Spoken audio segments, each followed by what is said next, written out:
So we're going through River Park.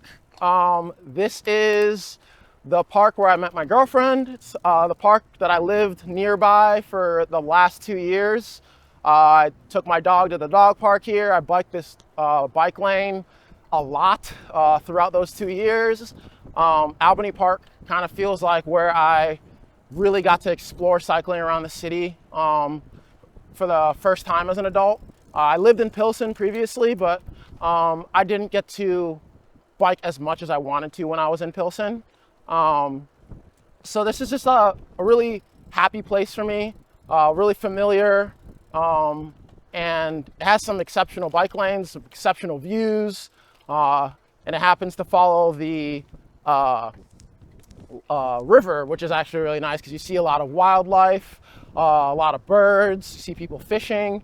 Occasionally there's a guy up here at the boat dock that'll play his saxophone on a Saturday or Sunday, which is always amazing. Just makes the environment just so fun to be around.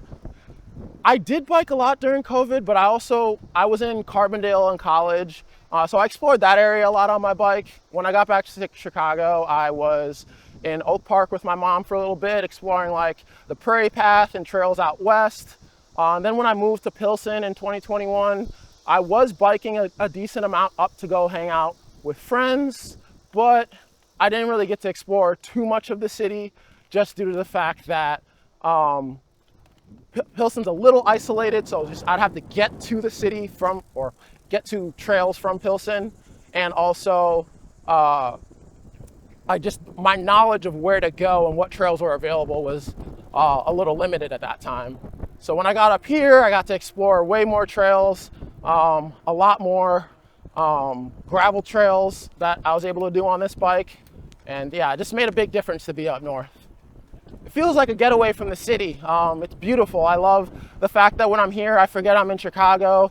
It kind of feels like I'm out in the burbs or just like, out in a forest preserve.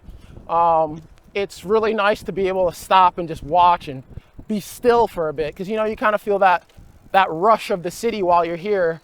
But when you're out in nature on your bike, you don't feel that so much. It's a lot easier.